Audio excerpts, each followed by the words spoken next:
And here we have it, guys, a sharp custom 3D printed LED sign which runs off of AA batteries to leave a clean look with no wires showing when hanging on the wall. The lights are programmed to show 7 solid colors which can be changed from the push button. After the 7 solid colors are shown, the lights go through a series of animations starting with a rainbow.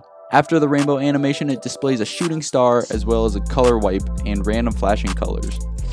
This LED sign has a compartment for 3 AA batteries in series to boost the voltage from 1.5 volts to 4.5 volts. This enables the 5V WS2812B lights to be powered as well as the ATtiny85 that I have programmed.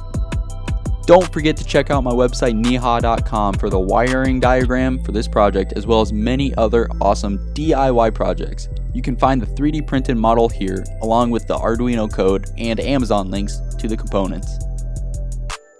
I first printed the box, which took around 12 hours. I used black PLA filament on the Ender 3 printer. I cut 3 holes in the base as well as the lid and inserted magnets to make it easily detachable and replaceable if needed. The lid took around 3 hours, totaling to about 15 hours of printing. There's plenty more of animations I could add to the code, but I'm just keeping it simple for now. I can easily take out the ATtiny and update it, then insert it back into the shell for future use.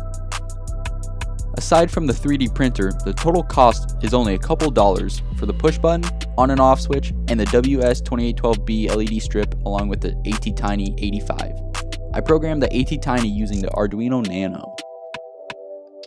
I ended up hot gluing a picture frame holder to the back of it so I didn't have to drill any holes in the project. It's currently hanging on the wall with a nail. It sits somewhat sideways because the 3 batteries are weighing it down, but that's not a huge deal. I'll give you a quick rundown on how the code works. First, we have our number of LEDs that we're using and the data pin. On the screen is a pin diagram of an ATtiny85. The pins we define are the numbers in blue, so pin 0 is in the bottom right corner. Next, we initialize the LED strip with fast LED and set pin 0 as the button. In the loop, when the button on pin 0 is pressed, the variable test will be incremented by 1 and will do the following functions. I have a delay right after the button is pressed to block the debounce. After the button is pressed over 10 times, I then use milliseconds to run the animations that involve time instead of using delay. If you have any comments or suggestions, please let me know in the comment section below. Also, if you're new, go ahead and subscribe for more straightforward content and easy to follow Arduino and speaker projects. Thank you guys for watching, and I'll see you in the next one.